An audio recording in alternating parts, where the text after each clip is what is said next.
Berjumpa lagi dengan Albarak. Kita lanjutkan cerita kelahiran kembali Dewa Abadi tanpa nama. Jangan lupa share, like, komen, dan subscribe. Kelahiran kembali Dewa Abadi tanpa nama bab 1401 waktu. Jika kamu lupa, Tetua Mist kedua, akulah yang memimpin fraksi hukuman di persekutuan kita. Jika ada hukuman yang harus dijatuhkan, itu bukan giliranmu untuk melakukannya. Tidak dalam kehidupan ini, juga tidak selanjutnya. Tapi, aku senang kamu mengangkat topik ini meski sudah melampaui batasmu. Untuk kejahatan memasuki lautan gelap tanpa izin yang tepat, Krisan akan dijatuhi hukuman 5 tahun pengasingan dan posisinya sebagai murid inti akan dilucuti. Durasi tersebut dengan durasi murid yang bekerja. Atas kejahatan yang memungkinkan perilaku buruk dan memberontak pada suster juniornya, Annabella akan dipaksa menjalani masa percobaan selama 50 tahun ke depan. Kamu memanfaatkan situasi ini. Elder Mist kedua tidak bisa diam lebih lama dari beberapa detik. Semua orang tahu bahwa gelar legati tidak bisa diberikan begitu saja, ini karena hampir mustahil untuk mencabut gelar ini dari seseorang. Selain itu, sekte dan klan memiliki iman terbatas yang perlu dibangun kembali secara perlahan selama satu generasi. Seorang wakil sangat penting dalam pembangunan kembali ini, tetapi karena alasan inilah hanya 3 orang yang dapat dipilih per generasi tanpa memandang ukuran atau kekuatan suatu klan. Namun, ada satu pengecualian. Masa percobaan diberlakukan ketika seorang wakil melakukan kejahatan yang tidak dapat ditebus. Selama masa ini, iman yang dilindungi oleh wakilnya dapat diambil secara paksa jika mereka dikalahkan oleh anggota sekte lain yang berbagi generasi yang sama. Biasanya, tugas berat ini tidak mungkin dipenuhi. Lagi pula, wakil sudah menjadi yang terbaik. Di mana mereka bisa menemukan murid lain yang mampu mengalahkan mereka? Namun, Annabella adalah kasus khusus. Justru karena sekte kabut air tahu bahwa dia tidak layak menjadi wakil, maka mereka menekan 3 jenius Orde 7 dan 2 jenius Orde 8 dari sekte mereka. Tapi sekarang, ada Ri. Saat ini orang mungkin bertanya-tanya mengapa anak dan Annabella tidak menggunakan keyakinan mereka untuk melindungi diri dari Dion, dan jawabannya sangat sederhana. Masalah iman sangatlah kuat, namun juga terbatas. Seseorang tidak akan sembarangan menggunakan keyakinannya kecuali memang terpaksa. Dalam situasi di mana mereka berdua tahu bahwa seorang ahli Dao yang mendukung mereka sedang dalam perjalanan, ini jelas bukan akhir dari segalanya. Namun, perlu diingat juga bahwa hanya klan dan sekte kecil yang memiliki kekhawatiran seperti ini. Meskipun benar bahwa setiap klan dan sekte, tidak peduli ukuran atau usianya, hanya dapat memilih 3 pewaris per generasi, sangatlah bodoh untuk mengatakan bahwa tidak ada perbedaan yang tersisa di antara mereka. Salah satu perbedaannya adalah keterbatasan di sini. Mereka yang berasal dari klan yang lebih lemah seperti anak memiliki jumlah takdir terbatas yang dapat mereka gunakan sepanjang hidup mereka. Ini bertindak sebagai harta penyelamat hidup yang bahkan melampaui batas jiwa mereka. Seseorang tidak akan menggunakannya kecuali mereka benar-benar terpaksa. Lalu ada wakil yang lemah seperti Annabella. Bukan hanya kolam yang aksesnya terbatas, dia juga tidak bisa memobilisasi banyak karena betapa buruknya bakatnya. Mungkin bagi kebanyakan orang, budidaya Orde ke-6 Annabella luar biasa. Namun di hadapan orang-orang jenius sejati, dia tidak lebih dari seekor semut. Jika God Goldin memiliki 4 pengawal Orde 7, bisa dibayangkan bagaimana eselon atas dunia budidaya memandang kekuatan Annabella. Namun, klan yang lebih kuat, terutama kuadran nomor 1 dan 3 dari kuadran menara mereka, tidak mengalami masalah ini. Atau, lebih tepatnya, bahkan ketika mereka menggunakan iman yang mereka miliki, klan mereka begitu kuat sehingga hanya perlu beberapa tahun bagi mereka untuk kembali ke kapasitas penuhnya sekali lagi. Bagi klan kabut, yang sudah mengalami kemunduran begitu parah, bagaimana mereka bisa membangun lebih banyak keyakinan dalam waktu sesingkat itu? Sementara di dunia luar, tidak ada perbedaan drastis antara kuadran peringkat 4 dan 9, bahkan banyak yang percaya bahwa mereka semua setara. Mereka yang memiliki kecerdasan lebih tajam mulai menyadari bahwa sekte kabut air perlahan-lahan tergelincir. Tidak lama kemudian posisi ke-9 mereka diambil dari mereka. Memanfaatkan situasi ini, penatua pertama Viola mengerutkan kening. Untuk kejahatan menginterogasi Algojo fraksi hukuman, tetua kedua Mist dijatuhi hukuman 1 bulan pengasingan dan kuota sumber daya bulanannya akan dikurangi setengahnya selama setengah tahun. Anda, apakah kamu ingin hukuman yang lebih buruk?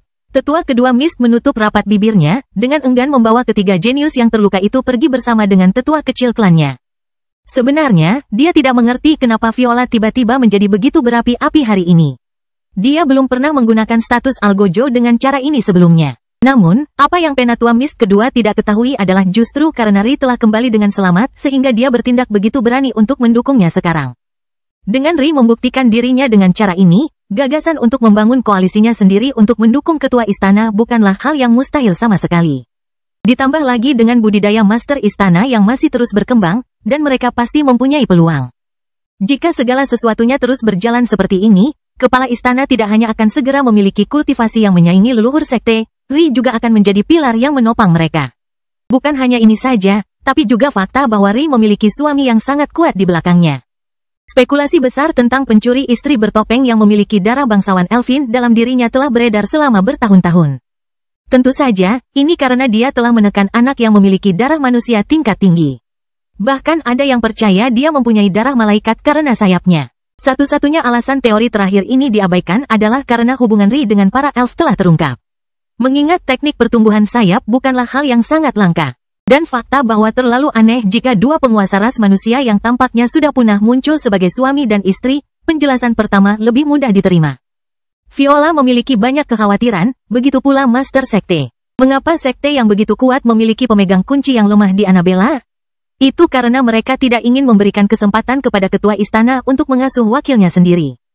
Yang benar adalah sebelum kelahiran Annabella, Sekte Kabut Air telah memiliki dua wakil yang luar biasa, salah satunya adalah Orde ke-8, dan yang lainnya adalah Dewa Sejati Palsu.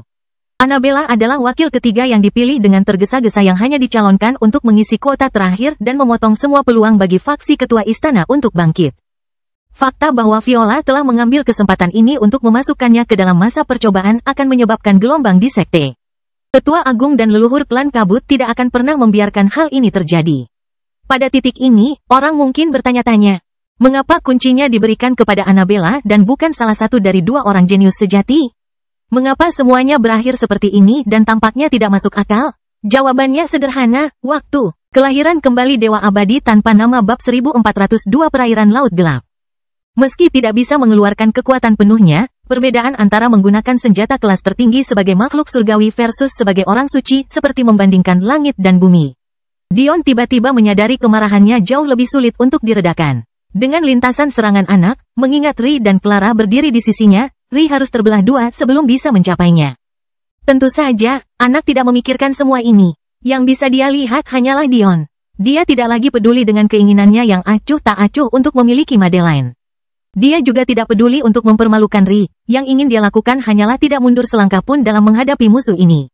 Yang dia ingin lakukan hanyalah mengambil langkah maju. Dion tahu bahwa ini bukanlah jenis serangan yang bisa dia lakukan dengan acuh tak acuh. Hanya bisa dikatakan bahwa Dewa Sejati berada pada level yang sama sekali berbeda. Meskipun kultivasi penting dalam mengukur kekuatan, pemahaman juga penting. Lompatan dalam kecakapan tempur yang diambil anak barusan, terutama mengingat dia mengikuti jalan yang sulit dan kuat, bukanlah sesuatu yang bisa membuat Dion tidak bisa menahannya. Anak yang berdiri di hadapannya sekarang pasti bisa mengalahkan Annabella. Ini belum semuanya. Anak juga memiliki konstitusi tingkat bumi yang dikenal sebagai kehendak tanah. Bertentangan dengan namanya, ia hampir tidak ada hubungannya dengan kehendak bumi selain fakta bahwa penggunanya dapat memanggil esensi bumi untuk menyembuhkan diri mereka sendiri. Sebaliknya, itu merujuk pada tubuh penggunanya yang kokoh seperti bumi dan merupakan contoh dari konstitusi kekuatan bawaan, kategori konstitusi yang ada di dalam tubuh berlian Titan Dion. Ketika berada di dalam tubuh manusia normal, ia memberikan kekuatan tubuh sebanyak 3 kali lipat dari seorang kultivator manusia normal, yang langsung ditingkatkan ke jalur kultivasi tubuh. Namun, konstitusi ini memiliki satu kekhasan yang menjadi alasan di balik peringkatnya yang sangat rendah. Kekuatan kehendak tanah berkorelasi langsung dengan ukuran tubuh penggunanya. Dari sinilah ia mendapatkan namanya. Kenyataannya, semakin besar suatu bumi, semakin besar tarikan dan gravitasinya. Ketika seseorang dilahirkan dengan kehendak tanah, bahkan tinggi badan 1 inci pun akan menghasilkan peningkatan kekuatan secara eksponensial dibandingkan dengan pengguna kemauan lainnya. Sementara manusia normal memiliki kekuatan normal 3 kali lipat dari yang lain, anak, karena tubuh raksasa kaisarnya, memiliki kekuatan normal 30 kali lipat dari bukan manusia. Tetapi kaisar raksasa, sayangnya bagi anak, dia tidak menghadapi generasi muda yang normal. Pada saat aura gagahnya memudar dan dia kehilangan kesadaran, energinya terkuras habis. Yang dia lihat hanyalah gambar terakhir dari Poleam yang memanjang secara ajaib dari sebuah glyph yang menembus dadanya. Dia terbang mundur, mengikuti glyph yang masih memanjang saat tubuhnya membentuk parit menembus perairan laut yang gelap.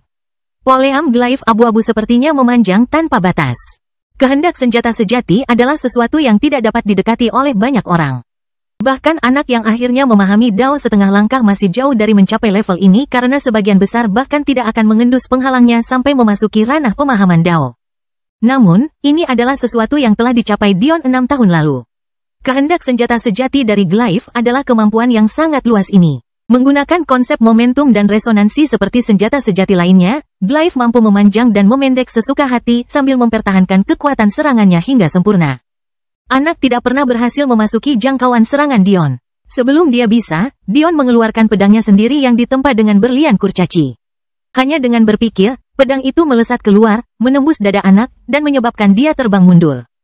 Pada saat para ahli Dao berada dalam jangkauan, yang bisa menyambut mereka hanyalah pemandangan yang menghancurkan. Krisantemum, yang jatuh ke permukaan laut, terdorong oleh gelombang yang diciptakan tubuh besar anak, meninggalkan jejak darah dan organ yang terputus. Di sisi berlawanan, Annabella meninggalkan adegan berdarah serupa, satu-satunya perbedaan adalah bahwa itu berasal dari kakinya. Terakhir, ada anak yang jasadnya sudah hilang dari pandangan. Satu-satunya bukti bahwa dia pernah berada di sini adalah polem abu-abu yang masih memanjang menempel di dadanya. Dalam waktu tidak lebih dari beberapa detik, 3 jenius surgawi yang kuat telah dipaksa ke dalam kondisi yang menyedihkan. Tetua kedua Mist gemetar karena marah, segera mengirimkan tetua kecil klan mereka untuk membantu 2 orang jenius di keluarganya. Berhenti, mata orang tua itu memerah karena marah, mengangkat tangannya untuk menyerang. Tapi, apakah Penatua Viola akan mengizinkan hal seperti itu? Elder Mist tiba-tiba merasakan sebuah tangan mencengkeram pergelangan tangannya. Ini jelas merupakan masalah yang harus ditangani oleh generasi muda. Kapan giliran Anda untuk ikut campur? Anda. Karena campur tangan Viola, Penatua kedua Mist tidak dapat mengirim penatua kecil klan mereka ke sini untuk memastikan rencana ini tidak gagal sejak awal. Pada saat dia berhasil keluar dari gangguan ini, siapa yang tahu bahwa dia datang untuk melihat pemandangan seperti itu? Lebih buruk lagi, Viola tanpa malu-malu mengikutinya ke sini. Ada perbedaan yang sangat jelas antara peringkat mereka juga. Meskipun mereka berdua adalah ahli Dao tingkat menengah, tetua kedua Mist hampir tidak dapat dipertimbangkan. Jadi sementara Viola telah memantapkan dirinya, sudah jelas siapa yang akan menjadi pemenang dalam pertarungan. Sebenarnya, satu-satunya alasan klan Kabut masih memegang teguh sekte Kabut Air adalah karena tetua agung Kabut dan leluhur mereka yang terpencil. Dalam urusan normal sehari-hari, mereka sudah bukan tandingan Master Sekte dan faksinya. Mengetahui kebenaran ini, Master Sekte hanya bisa menggelengkan kepalanya. Apakah klan Kabut belum menyadari bahwa kemunduran mereka begitu parah justru karena cara mereka melakukan sesuatu? Karma adalah kekuatan paling kuat yang pernah ada. Tidak ada yang bisa menghindarinya, jadi mengapa klan Kabut percaya bahwa mereka sempurna bahkan setelah melakukan begitu banyak tindakan kotor? Kelahiran kembali Dewa Abadi tanpa nama bab 1403 ke dalam tanah. Pemimpin istana dari Sekte Kabut Air adalah dewa sejati palsu. Jadi, dia tidak pernah memiliki kesempatan untuk menggunakan kunci tersebut. Namun, ini jelas berarti bahwa ada orang lain yang mengambil peran tersebut. Saat itu, tidak seperti lelucon Annabella, pengguna kunci Sekte Kabut Air layak menyandang gelar tersebut. Meskipun ketua istana saat ini masih sedikit lebih baik, pengguna kunci mereka adalah seorang dewa dan kebetulan adalah mantan tetua agung mereka. Sayangnya, tetua agung itu tidak pernah mendapatkan pengakuan dari segel kabut, jadi Sekte Kabut Air sudah lama tidak memiliki ketua istana. Selain itu, menurut aturan yang ditetapkan oleh nenek moyang mereka, kunci tersebut hanya dapat diturunkan dalam 3 situasi. Yang pertama tentu saja jika pemegang kuncinya mati. Yang kedua adalah jika pemegang kunci tertidur lelap dan menjadi leluhur. Dan yang terakhir adalah jika individu ini menjadi kepala istana. Aturan-aturan ini mungkin tampak aneh. Lagi pula, selama kuncinya diberikan kepada pemuda dari sekte mereka, mengapa penting ketika hal ini terjadi? Ada jawaban sederhana untuk ini. Dan ini terkait dengan lantai yang lebih tinggi di menara epistemik. Sederhananya, kuadran yang memiliki pemegang kunci yang lebih muda sebenarnya berada pada posisi yang kurang menguntungkan. Ketika seseorang naik ke lantai yang lebih tinggi, hak istimewa dari pemegang kunci meningkat. Kuncinya tidak hanya mendapatkan fungsi tambahan dalam perang dan gerbang, ada juga banyak event yang hanya bisa dimasuki oleh kuadran yang pemegang kuncinya berada di lantai tertentu. Harus diingat bahwa lantai suci hanyalah primer. Persaingan sejati tidak dimulai sampai seseorang mencapai lantai celestial, dan persaingan hanya meningkat di lantai Dao. Jumlah waktu dan energi yang diperlukan untuk mengambil satu langkah maju setelah memasuki alam surga sangatlah besar, sehingga seseorang tidak punya pilihan selain mengandalkan kekayaan alam. Namun, untuk kuadran menara, satu-satunya peluang nyata mereka ditemukan di dalam menara itu sendiri. Bisa dibayangkan betapa sengitnya persaingan antara 100 kuadran. Jadi cara menara untuk memitigasi hal ini dan memberikan peluang pada kuadran yang lebih lemah adalah dengan mengalokasikan peluang ini berdasarkan di mana pemegang kunci berada di dalam menara. Pada dasarnya, kuadran yang lebih kuat memiliki keuntungan, tetapi mereka juga maju ke lantai berikutnya dengan lebih cepat. Pada akhirnya, akan ada periode kesenjangan tertentu di mana kuadran-kuadran yang lebih lemah dapat berebut sumber daya di antara mereka sendiri, sementara kuadran-kuadran yang lebih kuat telah berpindah. Namun, pada saat yang sama, kuadran yang lebih kuat jelas ingin menghabiskan waktu sebanyak mungkin di lantai tertinggi. Bagi mereka, hanya lantai tertinggi ini yang sepadan dengan waktu mereka dan hanya lantai tersebut yang memberikan kesempatan untuk meningkatkan posisi mereka yang sudah tinggi. Sekarang, sudah cukup jelas mengapa Sekte Kabut Air memiliki aturan seperti itu. Adalah kepentingan terbaik mereka bagi Tetua Agung untuk menyimpan kunci ini selama mungkin. Sayangnya bagi klan Kabut, mantan Tetua Agung dan leluhur mereka saat ini jauh lebih tua daripada Ketua Istana. Karena semuanya berjalan seperti ini. Meskipun mereka bisa bermain-main dengan kuncinya, mereka akhirnya mencapai titik di mana mantan Tetua Agung harus menyerahkan kuncinya kepada salah satu anggota generasi muda. Disinilah peraturan sekali lagi berdampak pada mereka. Kuncinya hanya bisa diserahkan kepada seorang pemuda yang belum menjalani uji coba. Alasannya juga terkait dengan manfaat. Lagi pula, hanya pemegang kunci yang bisa menerima hadiah terbaik yang ditawarkan menara. Karena struktur menara, hanya dewa dan dewa sejati yang dapat menerima senjata kelas tertinggi sebagai hadiah, dan seseorang tidak dapat mengikuti ujian dewa kecuali Anda memiliki kuncinya. Mengingat betapa langkanya harta karun kelas tertinggi, bagaimana klan Mist bisa melepaskan kesempatan ini? Ketika peristiwa-peristiwa ini digabungkan, hal ini menghasilkan situasi di mana Tetua Agung terlambat memasuki tidur nyenyaknya untuk memberikan kunci kejeniusan klan mereka yang sebenarnya. Namun terlalu dini untuk menemukan kandidat yang lebih layak daripada Annabella. Klan Kabut terlalu serakah, lebih memilih untuk menyerahkan kunci kepada kandidat yang biasa-biasa saja daripada membiarkan kunci tersebut meninggalkan keluarga mereka. Karena itu, klan Kabut Air selalu dirugikan. Kemanapun Annabella pergi, dia kalah dengan pengguna kunci di kuadran peringkat 4-8. Dia bahkan lebih buruk daripada beberapa pengguna kunci di kuadran peringkat 11-29. Segera, tanggal 30 akan dimasukkan dalam daftar itu mengingat Saru sedang mencoba ujian Tuhannya saat peristiwa ini sedang terjadi. Bagi klan yang begitu kuat, masalah seperti ini sangat memalukan. Mungkin akan baik-baik saja jika semuanya berakhir dengan rasa malu, tapi ternyata tidak. Karena Annabella tidak dapat memperoleh sumber daya yang mereka perlukan untuk mempertahankan fondasi mereka sebelumnya, klan menderita. Lebih buruk lagi, kecepatan kultivasi Annabella terlalu lambat.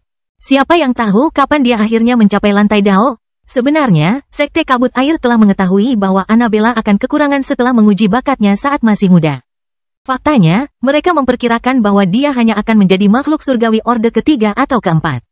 Hanya karena klan Kabut terus mengalirkan sumber daya padanya, dia berhasil mencapai orde ke-6. Masalahnya adalah mereka meremehkan seberapa besar dampak yang ditimbulkan dari hal semacam ini. Mereka terus-menerus mencari kandidat yang cukup layak untuk menggantikan Annabella, tapi entah kenapa ada yang menolak untuk dilahirkan. Dari sudut pandang orang luar, sudah jelas mengapa hal ini terjadi. Mereka mencoba melanggar peraturan yang ditetapkan oleh nenek moyang mereka dengan memberikan kunci kepada calon yang tidak layak, dan dengan demikian kehilangan perlindungan terhadap sebagian kepercayaan mereka. Lebih buruk lagi, Annabella tidak mampu tampil cukup baik untuk menutupi kekalahan ini. Bagaimana mereka bisa melahirkan bakat-bakat sementara mereka dilumpuhkan dengan cara ini? Akan lebih baik jika klan Kabut mengakui kesalahan mereka dan mengambil langkah mundur dengan memberikan kunci kepada seseorang yang layak. Tapi siapa yang tahu mereka akan begitu keras kepala sampai-sampai mereka lebih suka menghancurkan sekte itu? Kelahiran kembali Dewa Abadi tanpa nama bab 1404 jauh lebih baik. Alex kecil, ada baiknya kamu selamat. Apakah kamu tidak akan memperkenalkanku? Viola tersenyum ringan, kerutan di wajahnya semakin terlihat. Tetap saja, cukup jelas bahwa dia dulunya cantik dan hanya memiliki sedikit pesaing. Bahkan sekarang dia memiliki aura dewasa yang memikat dalam dirinya. Ri tersenyum lebar. Ini suamiku, tetua pertama. Namanya Jaus. Dion hampir tidak bisa menahan diri untuk tidak memutar matanya. Kemarahannya hampir terlalu besar untuk dikendalikan beberapa saat yang lalu. Tapi untungnya Ri telah mendinginkannya dengan kemauan esnya yang murni, sementara Viola menegur para wanita klan Kabut. Sejujurnya, Ri khawatir dengan sikap Dion. Bukannya dia percaya dia akan menyakitinya atau Clara, gagasan itu bahkan tidak terlintas dalam pikirannya. Tapi dia tahu, tidak baik kalau seorang penguasa berkepala dingin. Dion terkadang bisa sangat pintar, tetapi sangat bodoh di saat lain.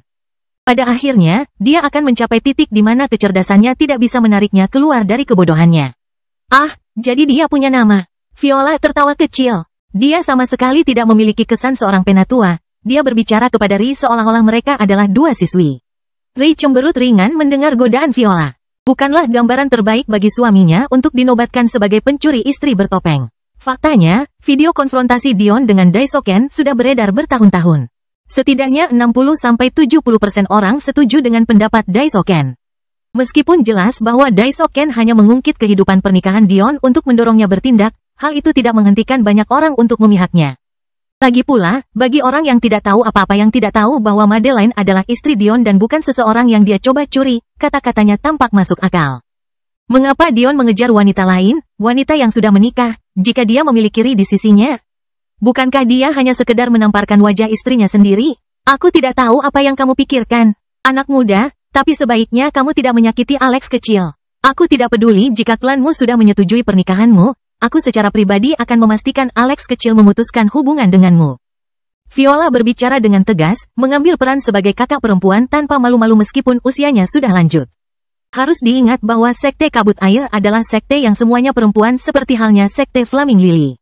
Khususnya untuk sekte semacam ini, sangat jarang murid mereka menjadi bagian dari harem seseorang. Faktanya, seringkali perempuan di sini memiliki banyak suami. Meski Viola sendiri hanya memiliki satu suami, ia lebih sembrono di masa mudanya. Yin primordialnya sebenarnya berada di tangan Master Sekte dari Sekte Enigmatik saat ini, penguasa kuadran peringkat ke-7. Namun, dia tidak pernah menikah dengannya karena keadaan serupa yang dia yakini dialami Ri saat ini. Viola dan wanita seperti dia tidak merasa malu membayangkan menikah dengan pria yang tidak memiliki Yin primordial, dan mereka juga tidak seharusnya melakukannya. Viola merasa tidak nyaman berbagi pria yang dicintainya, jadi dia move on dan menemukan pria yang akan menyayangi dirinya dan dirinya sendiri. Tentu saja, pria ini jauh lebih lemah daripada Master Sekte Enigmatik, tapi dia tidak peduli. Sebenarnya, Master Sekte Enigmatik masih ingin mengambilnya sebagai istrinya bahkan sampai hari ini. Bahkan sampai hanya menyebut wanitanya saat ini sebagai selir, tapi dia tidak mau repot-repot berurusan dengannya. Meskipun satu-satunya suaminya telah meninggal karena budidayanya yang buruk ribuan tahun yang lalu, dia tidak pernah kembali kepadanya. Dion tidak mengatakan apapun sebagai tanggapan atas kata-kata Viola, dan tatapannya juga tidak acuh. Dia hanya memandang ke arahnya dalam diam dengan ekspresi berpikir. Setidaknya tatapan itu tidak seburuk rumor yang beredar. Viola berkata dengan haram, "Baiklah, baiklah." Ri meraih lengan Viola, membawanya pergi sebelum Clara meninggal karena terlalu banyak menahan tawa. Sudah lama sekali mereka tidak melihat Dion dimarahi oleh seseorang yang tidak bisa dia tanggapi. Mereka menganggap pertukaran itu lucu. Tetap saja, meski Dion tidak memiliki niat membunuh yang ditujukan pada Viola, dia tiba-tiba merasakan tangannya gatal. Sepertinya dia harus memberi pelajaran pada Daisuke karena berani bicara terlalu banyak. Mungkin sebelumnya Dion harus mewaspadai Ken, tetapi dalam kondisinya saat ini. Dan dari rumor bahwa dia harus menjadi surgawi tahap ke-8 atau ke-9, Dion akan mampu bertarung dengannya dari ujung ke ujung. Tentu saja, menang atau kalah dalam pertarungan ini tidak akan membuktikan apapun. Orang-orang masih akan berbicara, tapi itu pasti akan meredakan api di perutnya. Beberapa jam kemudian, Dion menemukan dirinya berada di halaman Ri. Itu adalah ruangan yang cukup mewah, berukuran sekitar 10% dari Istana Jiwa, suatu prestasi yang jelas tidak kecil. Bagaimana hasilnya? Setelah meluangkan waktu untuk memasang susunan penyembunyian dan menyerahkan informasi kepada Ri, Dion akhirnya merasa aman untuk bertanya. Meskipun mata Dion melihat kubah Komet Ki yang indah, kecuali Tuan Bulan datang ke sini, bahkan seorang ahli Dao yang tidak berspesialisasi dalam kemampuan sensorik tidak akan merasakan apapun. Dan, bahkan jika penguasa bulan yang ahli Dao kaliber seperti itu benar-benar datang, mereka tidak akan bisa berbuat apa-apa tanpa memberitahu mereka bertiga. Tentu saja, Dion hanya membatasi dirinya pada Komet Ki agar tidak menarik terlalu banyak persamaan antara pencuri istri bertopeng dan dirinya sendiri. Sebagai tanggapan, Ri tersenyum cerah. Ini berjalan jauh lebih baik dari yang saya harapkan. Dia suami ratu, Centaures yang bersembunyi dengan rambut panjang, indah, biru keperakan Ri bersama Galadrim dan Isla mengintip keluar, menatap Dion dengan rasa ingin tahu. Kenapa dia menyembunyikan wajahnya? Jangan bilang ratu punya suami jelek. Isla, satu-satunya dari ketiganya yang benar-benar melihat Dion sedikit merenung. Standarnya cukup tinggi dalam hal kecantikan mengingat dia berasal dari ras peri. Tapi saat dia hendak merespons, dia tiba-tiba bergidik. Kelahiran kembali Dewa Abadi tanpa nama bab 1405 tidak. Dia jelek, jelas sekali jelek sekali. Aku tidak tahu bagaimana dia menggenggam hati ratu. Isla terus menggigil. Yang bisa dia ingat hanyalah gambar Dion yang berlumuran darah dan darah kental. Saat itu, tingginya lebih dari 20 meter dan dilapisi baju besi hitam. Ditambah lagi, tubuhnya hancur parah. Meskipun Isla adalah seorang peri, pemikirannya cukup sederhana dan naif. Karena alasan inilah rasnya, meskipun memiliki kemampuan yang menantang surga, tidak pernah menjadi menonjol dan malah jatuh di bawah sayap pelindung para elf. Dia percaya dirinya sangat cerdas, berpikir bahwa ini adalah penyamaran Dion sedangkan wujud lainnya adalah wujud aslinya. Lagi pula, bukankah normal jika seseorang menjadi lebih kuat setelah memasuki wujud aslinya? Itulah yang dilakukan binatang buas sepanjang waktu. Mereka jauh lebih kuat dalam wujud binatangnya daripada wujud manusianya. Karena Dion menjadi lebih kuat dalam wujud raksasanya, dia mengira itu adalah penampilan aslinya. Oh tidak, kita harus menyelamatkan ratu. Bagaimana bisa ratu secantik itu mempunyai suami jelek? Pada titik ini, bahkan Galadrim yang biasanya tenang pun mulai merasa gelisah saat dia melayang di atas pohonnya. Bagaimana mereka bisa membiarkan ratu mereka memiliki suami yang di bawah standar? Bukankah semua pahlawan terhebat dalam sejarah juga sangat tampan? Siapa yang pernah mendengar tentang pahlawan jelek? Dia pasti tidak bisa membiarkan ini. Dion yang sudah menunggu Ri memulai ceritanya tidak tahu harus tertawa atau menangis. Kapan dia tiba-tiba menjadi jelek? Ditambah lagi, tidakkah mereka tahu kalau dia bisa mendengarnya? Ri terkikik ringan. Dia belum melihat penampilan Dion setelah dia menjadi surgawi, tapi dia merasa Dion bisa membuatnya pingsan lebih dari sebelumnya. Selain bercanda, Clara dan saya telah memperoleh beberapa kemajuan besar dalam 3 tahun terakhir, namun masih ada beberapa masalah besar yang harus diselesaikan. Ri memulai. Kali ini, meskipun sepertinya klan kabut mengirimku ke misi ini hanya karena mereka ingin menyingkirkanku, mereka hanya melakukannya demi kenyamanan. Mereka telah berpikir untuk melakukan ekspedisi lagi ke Lautan Gelap selama bertahun-tahun. Sekarang, apa pendapatmu tentang itu? Tanya Dion. Dia memiliki gambaran yang samar-samar tentang apa masalahnya, tapi mustahil baginya untuk mengetahui segalanya tentang segala hal. Ri jelas memiliki perspektif yang lebih baik mengenai topik ini. Biasanya, mereka hanya merasa perlu untuk membasmi monster-monster di Lautan Gelap setiap beberapa abad sekali, tapi ini baru beberapa puluh tahun sejak terakhir kali. Karena kelemahan Annabella telah sangat menghambat tabungan sekte, mereka tidak lagi mampu untuk terus mengabaikan sumber daya yang tersembunyi di dasar laut. Masalahnya adalah bahwa binatang buas di sana telah bertindak sebagai penghalang utama sejak lama. Karena kutukan Elfin, klan Peng Pelangi mengambil setiap jeda sepanjang abad itu untuk memunculkan sihir yang menangkal sekte, tapi jika klan kabut menjadi terlalu gelisah, mereka akan mengirimkan ahlinya jauh sebelum klan tersebut berada. Siap, kalau begitu, rahasia Lautan Gelap akan terungkap. Dion mengangguk, melamun. Dan apa yang akan terjadi jika kamu membuka segelnya? Jika segelnya dibuka, ada 3 kunpeng yang bisa masuk ke alam Dao dalam waktu setengah tahun. Dan mereka secara praktis dijamin berhasil karena akumulasi berlebihan mereka. Tapi, itu tidak cukup untuk menandingi kekuatan apinya. Dari Sekte Kabut Air tanpa persiapan yang memadai. Ketua istana telah menjadi ahli Dao tinggi sejak lama. Faktanya, dia akan menjadi ahli puncak Dao sekarang jika bukan karena penindasan terhadap klan kabut. Tetua Agung adalah pakar Dao Tengah, bersama dengan Tetua pertama Viola dan Tetua kedua Mist. Mereka berempat adalah anggota paling kuat di sekte, kecuali tentu saja leluhur. Tapi, leluhur hanya akan terbangun dalam skenario terburuk. Jadi, kecuali sekte berada dalam kesulitan, mereka dapat diabaikan. Sedangkan pakar Dao bawah, jumlahnya ada beberapa lusin, mendekati 30 bahkan lebih jika laki-laki dari alam semesta sekuler dihitung. Ditambah lagi, ada banyak ahli Sudo Dao yang tak terhitung jumlahnya. Dion menghela nafas. Apakah mereka benar-benar harus menyerahkan sumber daya di dasar laut? Jika klan kabut benar-benar menguasai sumber daya itu, Ri akan merasa jauh lebih sulit untuk menemukan pijakan di sekte. Saat ini, Dion tampak kaya, tetapi jika dilihat dari sudut pandangnya, dia adalah orang miskin dalam permainan miliarder. Ada banyak tambang batu energi tidak hanya di dunia mistik Sage Iblis, tetapi juga di dunia mistik api emas yang berhasil dibawa oleh Dion. Namun, bagaimana segelintir tambang itu bisa dibandingkan dengan sekte dan klan yang memiliki tambang batu energi senilai seluruh alam semesta untuk dipilih? Dion tidak hanya memiliki alam semesta yang jauh lebih sedikit untuk dikerjakan dibandingkan para taipan ini. Dia bahkan tidak dapat menemukan sumber daya alam yang dia butuhkan dengan baik di dalamnya. Meskipun sekte dan klan ini telah menghabiskan beberapa juta tahun dengan hati-hati mencari dan memetakan wilayah mereka, menemukan sumber daya terpenting mereka satu persatu. Dion bahkan belum memulainya. Sebenarnya, jika Mei Ying cukup kuat, menjelajahi seluruh alam semesta hanya akan memakan waktu beberapa minggu. Tapi, dia tidak akan bisa melakukan ini sampai dia mencapai alam formasi Dao, sesuatu yang terlalu jauh baginya. Lautan Gelap terlalu penting bagi Dion. Tidak hanya sumber dayanya yang bernilai lebih dari 20 alam semesta, sumber daya ini juga belum tersentuh selama jutaan tahun, menjadikannya sebanding dengan 2 atau bahkan 3 kali lipatnya. Selain itu, karena kutukan yang diberikan kepada Kunpeng oleh para elf sebagai persiapan kepulangan mereka, klan Kunpeng terpaksa dengan rajin memetakan semua sumber daya ini juga. Tidak, gumam Dion pada dirinya sendiri. Menyerahkan sumber daya ini kepada klan Mist bukanlah suatu pilihan. Dia membutuhkan rencana tindakan. Kelahiran kembali Dewa Abadi tanpa nama bab 1406 kebutuhan. Dion berpikir keras. Bermain-main dengan kuadran peringkat 9 bukanlah sebuah lelucon. Ini tidak sama dengan paksaan pada Sekte Flaming Lily. Itu setara dengan Dion yang masuk ke dalam Sekte Gagak Emas. Perbedaannya mirip siang dan malam. Bagian terburuknya adalah Sekte Kabut Air Putus Asa. Jika tidak, mengapa mereka melakukan sesuatu yang mereka anggap berisiko besar? Di mata mereka, ekspedisi ini dapat merugikan ratusan sekte elit mereka, namun mereka tetap bersedia melakukannya. Ditambah lagi, fakta bahwa kembalinya hidup akan membuat mereka berani. Meskipun mereka mungkin mengira dia hanya bertahan hidup karena berada di dekat tepi luar, efeknya tetap saja terjadi.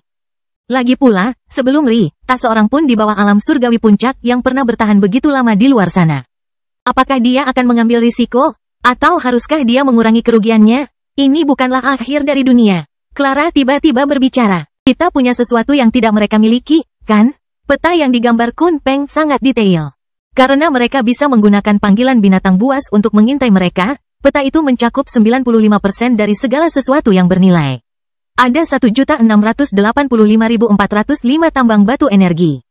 1.495 inti jurang, meskipun sebagian besarnya berhubungan dengan es, udara, dan kegelapan, dan Kunpeng terus menambang batu-batu abadi dan tak berruang selama jutaan tahun. Mata Dion menajam mendengar kata-kata terakhir itu. Berapa banyak? Sepengetahuan kami, itu cukup untuk mencakup 30 alam semesta. Clara berkata setelah berpikir beberapa saat. Kalau begitu, itulah yang akan kita lakukan. Kita akan menggunakan harta karun klan Jafari untuk menutup masuknya Sekte Kabut Air. Clara mengerutkan keningnya. Apa kamu yakin? Saya juga tidak tahu apakah dia menyukai gagasan itu. Mungkin terdengar sederhana untuk menyelubungi alam semesta dalam penghalang ini, namun hal ini jauh lebih rumit dari apa yang dibayangkan. Pertama, harta karun itu selalu membutuhkan 999 hari untuk menyelesaikannya. Tidak ada seorang pun yang mengerti pasti mengapa hal ini terjadi, tetapi surga selalu menyukai angka-angka yang berhubungan dengan 9. Contoh terbaik dari hal ini adalah 108 meridian mereka dan fakta bahwa setiap langkah budidaya menyegel menjadi 9, dengan satu tahap terhubung ke 9 meridian. Jadi, kemungkinan besar cara ini untuk menenangkan surga karena melakukan tindakan menentang surga. Bagaimana jika proses terhenti dalam jangka waktu hampir 3 tahun? Hal itu tidak hanya akan mengungkap harta karun itu kepada Sekte Kabut Air, tetapi juga akan menyebabkan terbuangnya sejumlah besar batu yang tak lekang oleh waktu dan tak memiliki ruang. Jelas sekali, penyelubungan seluruh alam semesta merupakan peristiwa besar. Makhluk yang kuat di alam semesta yang berdekatan pasti akan merasakan perubahan ini. Untungnya, tidak ada eksistensi tinggi yang saat ini terjaga di Sekte Kabut Air. Jadi, hal ini tidak akan menjadi masalah. Masalahnya adalah klan Kabut sudah memikirkan ekspedisi ke Lautan Gelap. Jika mereka memutuskan untuk pindah dalam waktu 3 tahun ini, mereka pasti akan merasakan perubahan ini. Itu terlalu berisiko. Dion dan sekutunya tidak mampu menolak serangan Sekte Kabut Air. Itu hanya meminta kematian. Dion mengerutkan kening, tapi tidak bisa membantah kekhawatiran istrinya. Bagaimana kalau begini? Ri tersenyum, meraih tangan Dion untuk mencoba menenangkan emosinya lagi. Mari kita bersekutu dengan ketua istana. Dion berkedip, menatap mata Ri dengan heran. Tidak ada yang lebih membenci gagasan klan Kabut untuk mendapatkan sumber daya itu selain ketua istana dan tetua pertama Viola. Ditambah lagi, ketua istana Jasmine juga merupakan prajurit terkuat yang tidak tertidur lelap. Jika ini bukan jika tidak, klan Kabut pasti sudah menyingkirkannya sekarang. Apa yang kau pikirkan? Tanya Dion. Aku berpikir kita bisa bersekutu dengan ketua istana menggunakan nama kerajaan Elfin. Sudah menjadi rahasia umum bahwa para elf pernah menguasai harta klan Jafari, jadi tidak akan ada masalah dengan cerita kita, terutama mengingat ceritaku. Konstitusi. Kita bisa membiarkan ketua istana ikut dalam rencana kita. Dan sebagai imbalannya kita bisa memberinya 10% dari keuntungan yang kita terima sebagai imbalan atas penundaan tindakan klan Kabut selama 3 tahun. 10% mungkin merupakan harga yang mahal, tapi memberinya sumber daya ini juga membantu kita. Jika ketua istana menjadi pendukung sejatiku di sini, bangkit di Sekte Kabut Air akan jauh lebih mudah. Dion terdiam. Sebenarnya, rencana ini sangat berisiko. Dion sama sekali tidak memiliki sarana untuk melawan ahli Dao yang lebih tinggi. Para penjaga memerlukan waktu beberapa dekade lagi sebelum mereka dapat berkultivasi ke tingkat itu. Selain itu, Zabia dan murid Ipsum masih mempersiapkan kesengsaraan Dao mereka. Bahkan jika mereka berhasil bertahan hidup, mereka tetaplah ahli Dao tingkat rendah. Tentu saja ada Amporae, tapi dia tidak akan kembali setidaknya setengah dekade hingga 1 dekade mengingat dia menghadiri konferensi bersama Lila dan Zaire. Ditambah lagi, bahkan tidak ada jaminan bahwa Amporae bisa melawan ahli Dao yang lebih tinggi dengan kualitas Jasmine. Hati adalah hal yang berbahaya. Hanya karena klan kabut adalah musuh bersama mereka, bukan berarti Jasmine adalah orang baik. Faktanya, fakta bahwa dia berhasil bertahan melalui semua skema klan kabut selama bertahun-tahun hampir menjamin bahwa dia tidak akan selamat. Seseorang yang baik hati dan naif tidak akan pernah melakukan hal itu. Mata Dion menyipit. Aku perlu bertemu dengannya. Hanya setengah jam kemudian, Dion dan Ri berjalan melewati sekte kabut air bergandengan tangan. Meskipun mereka ingin membawa Clara bersama mereka, itu jelas merepotkan. Dunia tidak mengetahui bahwa Clara juga adalah istrinya, jadi jelas tidak masuk akal jika dia terlibat dalam pertemuan penting seperti itu. Kelahiran kembali Dewa Abadi tanpa nama bab 1407 Melati. Orang mungkin bertanya-tanya apa maksud dari identitas tersembunyi Dion, tapi itu sepenuhnya terkait dengan identitas sensitif istri. Apa yang akan terjadi jika dunia tiba-tiba mengetahui bahwa Dion menikah tidak hanya dengan wakil sekte Flaming Lily, tetapi juga calon wakil sekte kabut air dan pencipta jaringan Sapientia? Mereka yang cerdas akan mulai merasa bahwa rencana jahat sedang terjadi. Memiliki pion di lokasi penting dan inti seperti itu pasti akan mengingatkan eselon yang lebih tinggi dari entitas yang kuat. Ini adalah tingkat pengawasan yang tidak bisa ditangani Dion saat keadaan terjadi sekarang. Sama seperti banyak sekte lainnya, sekte kabut air terbagi menjadi wilayah dalam dan luar. Perbedaannya dengan Soul Landing Peak adalah kawasan yang ditentukan menjadi pulau biasa dan pulau terapung. Beberapa pulau terapung ini bahkan memiliki sungai dan air terjun indah yang mengalir dari tepinya hingga ke air jernih di bawahnya.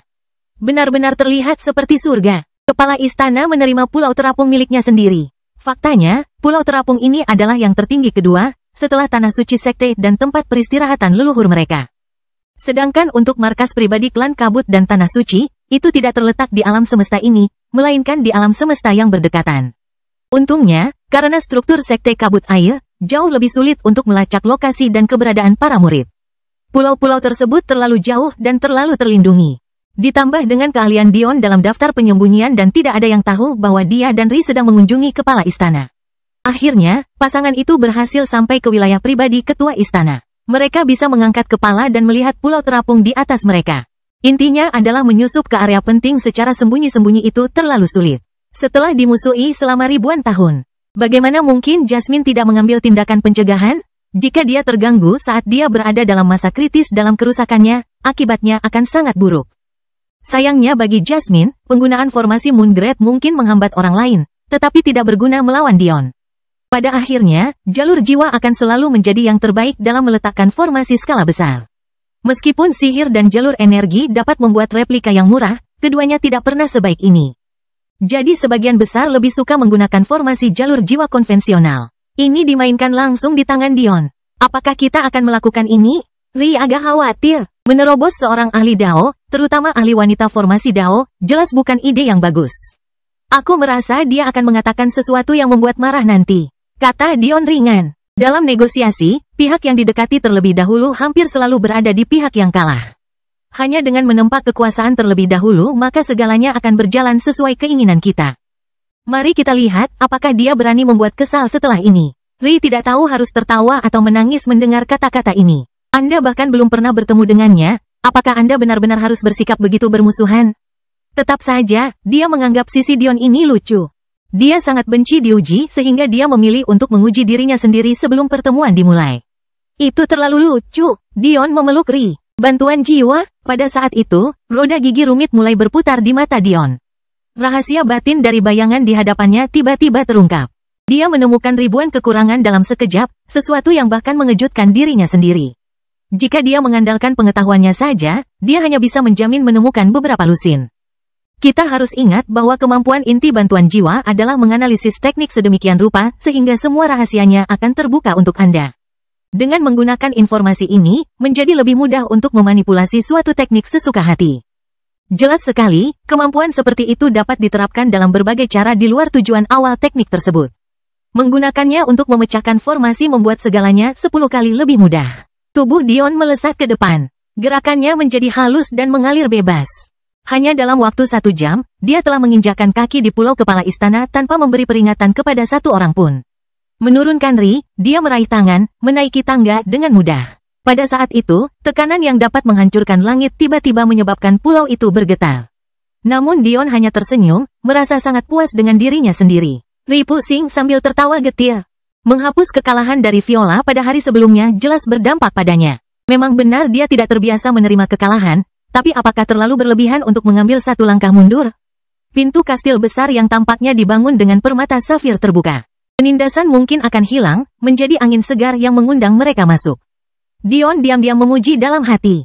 Tuan istana ini memiliki kendali emosi yang jauh lebih baik daripada dirinya sendiri. Mengetahui dirinya sendiri, dia mungkin sudah menyerang sekarang. Tak lama kemudian, Ri dan Dion diterbangkan ke ruang singgasana oleh angin sepoi-sepoi. Jelas bagi Dion bahwa jika mereka mencoba menyimpang satu langkah pun dari jalan yang dilalui ketua istana, angin sepoi-sepoi akan mendorong mereka mundur dengan kekuatan yang tidak dapat dilawan oleh keduanya. Di depan, mata Dion akhirnya diasingkan di kepala istana. Mungkin jika dia tidak terbiasa dengan kecantikan di sekitarnya, jantungnya akan bergetar. Tapi dia bisa menjamin dalam hatinya bahwa satu-satunya wanita yang dia lihat mampu menandingi Jasmine adalah Amporae dan Evangeline.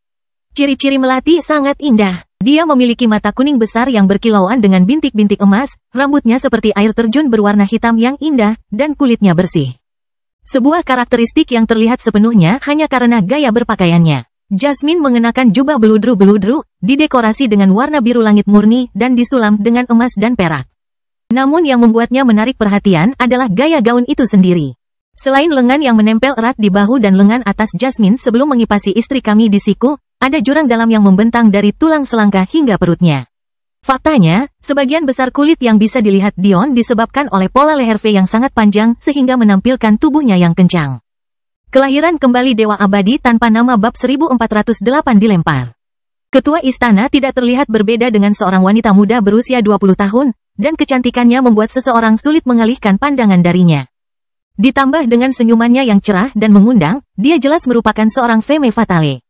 Kita harus tahu bahwa para ahli Dao sering melalui siklus tampil muda dan tua. Misalnya, Viola saat ini sudah menua dan berpenampilan seperti wanita menarik berusia sekitar 40 tahun. Tapi, saat dia menerobos dan memperoleh 100.000 tahun kehidupan lagi, dia sekali lagi akan terlihat seperti berusia 20-an. Meski begitu, ini sulit dilakukan mengingat dia sudah menjadi ahli Dao menengah. Ini bisa jadi merupakan akhir dari segalanya baginya. Namun, orang jenius sekaliber Jasmine tidak pernah bertahan dalam satu tahap budidaya cukup lama hingga menua. Kemungkinan besar, Jasmine akan terlihat seperti ini sampai dia cukup beruntung untuk menjadi eksistensi tinggi, sesuatu yang kemungkinan besar dia lakukan mengingat fakta bahwa dia adalah dewa sejati palsu. Alex kecil, kamu akhirnya membawa suamimu ke kakak perempuan? Senyum Jasmine semakin cerah. Dion bisa membayangkan betapa banyak pria yang rela mencukur puluhan tahun hidup mereka hanya untuk menjadi sasaran senyuman ini. Ri memerah karena sedikit malu. Dia bukanlah wanita yang mudah merasa malu, tapi dia menganggap taktik Dion agak memalukan. Meski begitu, dia tetap menyetujuinya karena dia percaya pada penilaian Dion. Ditambah lagi, alasannya sangat adil. Datang ke Jasmine untuk meminta bantuan akan menempatkan mereka pada posisi yang lebih lemah dalam kesepakatan. Mengambil pendekatan Dion, meskipun itu menimbulkan sedikit ketidakpuasan, setidaknya itu akan memaksa Jasmine untuk menganggapnya serius. Ini hanya menjadi lebih baik oleh kenyataan bahwa Jasmine tidak mungkin merasakan budidaya Dion. Jika dia mencobanya, dia akan terpaksa menahan serangan dari Lightning Willow Mask. Meskipun jiwanya telah lama memasuki alam Dao sekarang, tidak ada seorang kultivator yang bersedia menerima petir kesengsaraan ke dalam mata batin mereka. Kami datang untuk mencari kerjasama dengan kakak Jasmine, kata Ri ringan setelah menenangkan diri. Kerjasama, telinga Jasmine meninggi. Mungkinkah para elf ingin bekerja sama dengannya? Sebenarnya, latar belakang Ri selalu membingungkan Jasmine. Jika dia adalah anggota kerajaan Elfin, mengapa dia menderita kerugian di tangan Kitsune? Kitsune tidak ada artinya jika dibandingkan dengan citra tinggi yang masih dimiliki banyak orang tentang peri. Ini hanya mengarah pada satu jawaban, dan itu adalah bahwa para elf tidak sekuat dulu. Ri bahkan mungkin mencari bantuan Kitsune. Kalau begitu, kerjasama dengannya tidak akan membawa banyak manfaat bagi Jasmine, bukan? Dion samar-samar menyadari apa yang dipikirkan Jasmine. Dan dia berpikir bahwa memiliki Lila di sisinya dalam situasi ini akan sangat membantu. Sayangnya, dia tidak ada di sini. Memikirkan hal ini, pikirannya melayang ke Jade. Dia telah berjanji pada dirinya sendiri untuk melepaskannya setelah dia menyelesaikan persidangannya, tapi sudah hampir 3 bulan sejak itu, namun dia masih ragu-ragu. Dion menggelengkan kepalanya, sekarang bukan waktunya memikirkan hal ini. Mom, Ri mengangguk ya, masih dengan ringan memegang tangan Dion. Jika ini berjalan dengan baik, kamu tidak hanya bisa menembus alam puncak Dao, tapi kamu juga bisa menekan klan kabut. Oh, Jasmine menjawab dengan lemah. Senyuman cerah masih terlihat di wajahnya, membuatnya tampak seperti dia masih bersikap terbuka dan ramah. Ri merasa sedikit canggung. Dia tidak tahu bagaimana melanjutkan dari sini. Dengan jawaban ketus Jasmine, alur pembicaraan pun sulit dilanjutkan. Tapi, dia juga tidak mau mengeluarkan terlalu banyak jika negosiasi gagal. Saat Ri tiba-tiba merasa tertahan, Dion berbicara. Itu topeng yang kamu pakai, katanya ringan. Ini jauh lebih baik daripada milikku. Aku ingin tahu berapa tahun yang kamu perlukan untuk mengasahnya. Mata Jasmine sedikit menyipit. Itu tidak lebih dari sepersekian detik, tapi pada saat berikutnya ekspresi cerianya kembali. Kamu tidak mungkin memintaku melepas topengku, kan? Itu agak tidak sopan mengingat topengmu masih dipakai, bukan? Mungkin, tapi aku bisa melepas milikku. Aku ingin tahu apakah kamu berani melakukan hal yang sama? Tantangan telah diberikan. Kata-kata provokatif Dion membuat Ri tercengang. Apakah ketua istana benar-benar memakai topeng? Dan meskipun memang demikian, bukankah itu hanya alasan untuk tidak mempercayainya? Mengapa Dion menukar identitasnya dengan identitasnya? Ri tahu lebih dari siapapun betapa pentingnya identitas Dion. Jika Jasmine memiliki motif tersembunyi, itu pasti akan menyebabkan kerajaan Dion runtuh bahkan sebelum berdiri sendiri. Saat ini, Ri dan Dion sama-sama memahami betapa rapuhnya pemula Dion. Orang-orang di bawahnya tidak memiliki rasa memiliki, mereka semua mencari keuntungan mereka sendiri, dan hanya menerima panggilan Dion karena dia memiliki kepalan tangan yang lebih besar. Tapi, apa sih kekuatan Dion sendiri saat menghadapi monster seperti Jasmine? Dia bahkan tidak perlu mengangkat satu jari pun untuk membunuhnya bahkan jika dia mengeluarkan semua kartu truf yang dia miliki. Jika sekutu Dion saat ini mengikutinya karena dia kuat. Siapa bilang mereka tidak akan meninggalkannya demi seseorang yang lebih kuat? Dion samar-samar mulai memahami mengapa tidak ada yang berhasil menciptakan klan Dewa Kaisar dalam satu kehidupan. Menciptakan bangsa dan kerajaan lebih dari sekedar mengumpulkan bakat dan mengumpulkan wilayah. Mengapa iman begitu penting dalam dunia persilatan? Bukankah karena perasaan dan aura suatu umat yang ada di hatinya, sama pentingnya dengan seberapa kuat pemimpinnya atau seberapa kuat dirinya? Dion saat ini tidak mampu mengambil risiko seperti itu. Kelahiran kembali Dewa Abadi tanpa nama bab 1409 menghilang. Meski memikirkan semua ini, Ri tetap menjaga detak jantungnya tetap stabil dan wajahnya tanpa ekspresi. Dia telah memupuk kepercayaan pada Dion selama lebih dari 20 tahun mereka bersama. Di dunia fana, ini sudah cukup untuk membuat suami dan istri dianggap tidak bisa dipisahkan. Mengingat jiwa mereka juga terhubung, hal ini juga terjadi pada Ri dan Dion. Ri sama sekali tidak percaya Dion gegabah.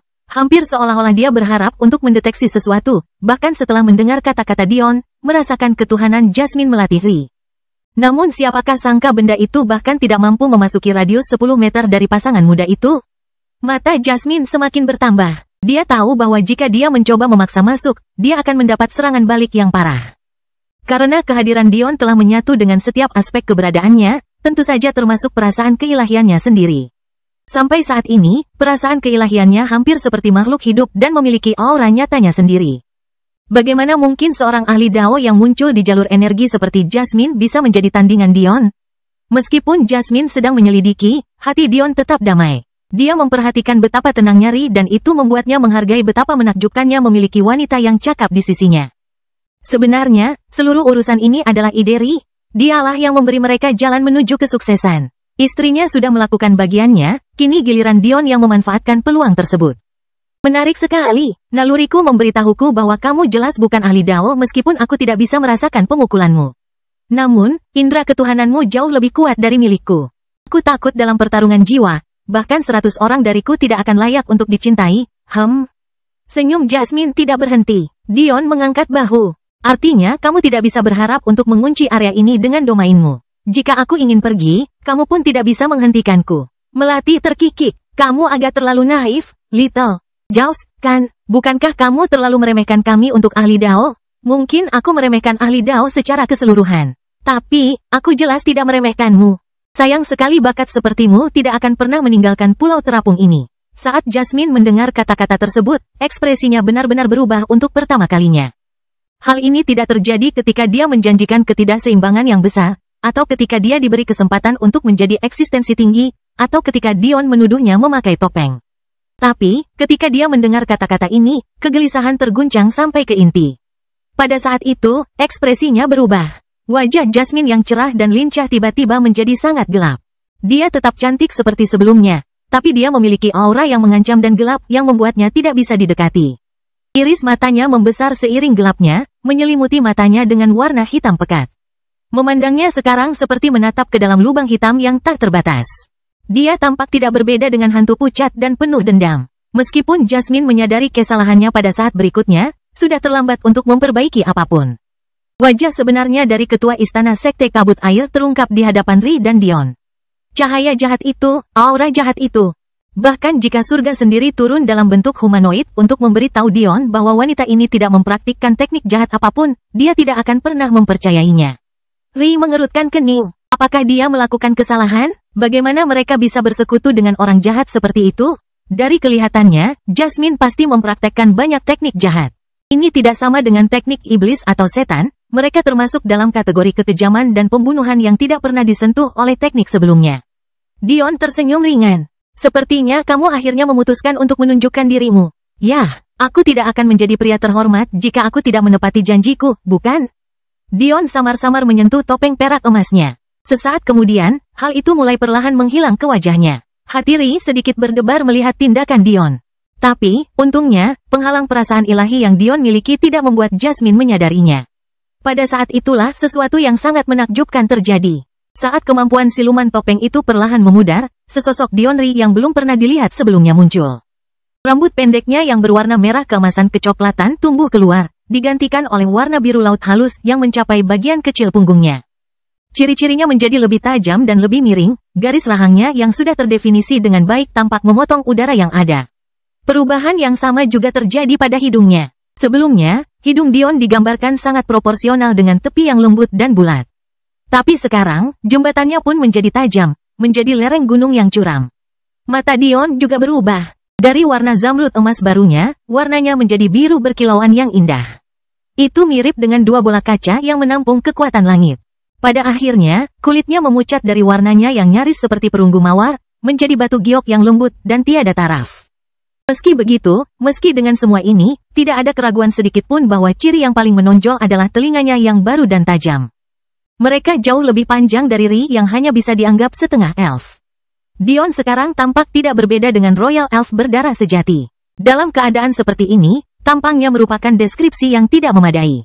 Ri, yang belum melihat perubahan wujud Dion setelah dia melewati malapetaka di surga, merasakan jantungnya berdetak kencang. Dia tahu bahwa ini bukanlah penampilan Dion yang sebenarnya, tetapi dia juga sedikit memahami bahwa Dion tidak kalah menariknya dalam wujud aslinya. Bahkan Jasmine yang seperti Bansi tidak bisa menahan diri untuk berhenti karena terkejut. Mustahil bagi seseorang untuk memiliki penampilan sempurna sampai setidaknya mereka menjadi ahli Dao. Meskipun begitu, itu sangat jarang terjadi. Kelahiran kembali Dewa Abadi tanpa nama bab 1415%. Meskipun meningkatkan ranah kultivasi Anda memang meningkatkan penampilan Anda, itu hanya sejauh kemampuan alami Anda diperbolehkan untuk memulai. Tentunya tidak semua orang akan secantik Jasmine atau Amporae setelah mereka memasuki alam Dao. Ini mungkin tampak seperti topik yang tidak ada artinya, tetapi hal itu membuat Jasmine berhenti sejenak dalam penilaiannya terhadap Dion. Mungkinkah dia salah dalam mengira dia bukan ahli Dao? Bahkan dengan topengnya yang hilang, dia tidak bisa merasakan kultivasinya karena penghalang perasaan ilahi yang dia pasang. Keraguan semacam ini sangat menguntungkan Dion. Selain itu, Ri juga terkejut. Tapi, pemikirannya jauh berbeda dengan Jasmine. Dia sudah terbiasa dengan Dion yang memukau dia setelah dia membuat terobosan. Ada alasan mengapa dia menghabiskan waktu begitu lama sebagai pengumpul esensi, namun sepertinya tidak pernah ketinggalan dari penampilan istrinya. Yang membuatnya lebih terkejut adalah bagaimana dia memasuki formulir ini. Ri sangat yakin ini bukan penyamaran. Itu adalah wujud asli Dion. Atau, lebih tepatnya, itu adalah salah satu wujud aslinya. Yang tidak diketahui Ri adalah Dion hanya bisa meniru penampilan Elfin Royal dengan sempurna karena Ri adalah istrinya. Itu benar, penampilan ini, sebagian besar, berkat Yin Primordiali. Setelah menerobos alam surgawi, pemahaman Dion tentang banyak hal meningkat pesat. Sepertinya dia akhirnya bisa memahami kegunaan Yin Primordial. Sama seperti misteri dunia persilatan lainnya, Yin Primordial sulit untuk dipahami dan dimanfaatkan. Seringkali, seorang pria menjalani seluruh hidupnya tanpa pernah memahaminya sama sekali, percaya bahwa hal-hal tersebut hanyalah piala murahan yang dapat mereka kuasai atas seorang wanita. Namun, sebagian besar karena apa yang diyakini Dion sebagai tindakan sovereign flame, pemahaman Dion tentang dunia telah mencapai tingkat yang baru. Yin primordial bukan hanya representasi keperawanan seorang wanita. Jika itu masalahnya, maka yin primordial seperti Luna tidak akan mampu melawan agar tidak diambil. Rahasia mereka terletak pada setengah dari julukan mereka, tersembunyi dalam kata primordial. Ada yang menganggap kata primordial sebagai representasi kebiadaban atau masa lampau. Namun intinya mewakili sebuah permulaan, sebuah akar, sebuah intisari.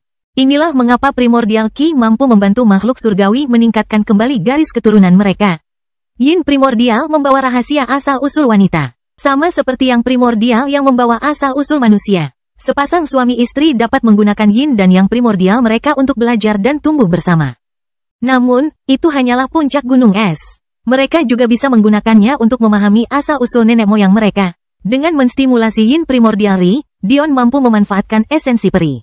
Energi ini, selama dia ingin terus memanfaatkannya, dapat mengubah struktur tubuhnya hingga ke sel individualnya.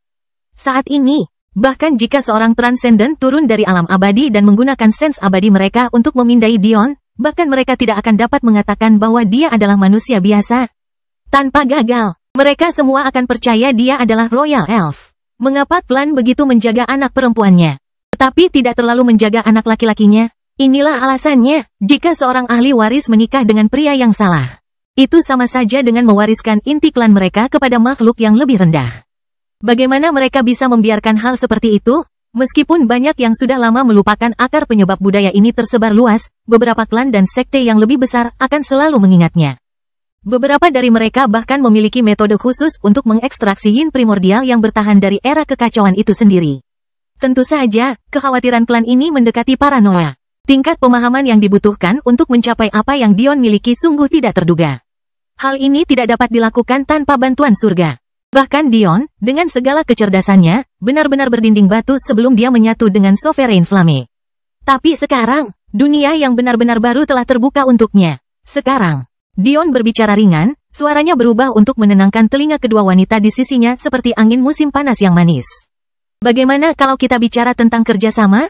Meski Jasmine kaget dengan penampilan Dion, itu bukan karena fitur elfinnya.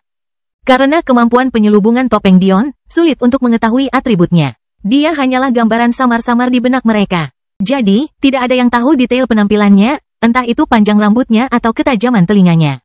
Semua itu terselubung. Sebenarnya, karena alasan inilah tidak ada seorang pun yang merasa 100% percaya diri menganggap Dion sebagai malaikat meski melihat sayapnya. Mustahil untuk melihat menembus dirinya saat topengnya dipakai. Kerja sama, suara Jasmine tidak lagi seringan dan lirih seperti dulu. Sebaliknya, suara itu digantikan oleh suara jeruji bernada tinggi yang membuat pendengarannya terasa sangat tidak nyaman. Satu-satunya hal yang membuatnya tetap menarik adalah kenyataan bahwa wajahnya masih cantik. Namun, ketika urat hitam perlahan-lahan mengambil alih kulitnya yang dulu sehat, itu pun dengan cepat menjadi tidak mencukupi. Aku punya kemampuan untuk memastikan bahwa semua sumber daya lautan gelap jatuh ke tangan kita. Tapi, untuk melakukan ini, klan kabut harus ditahan selama 3 tahun.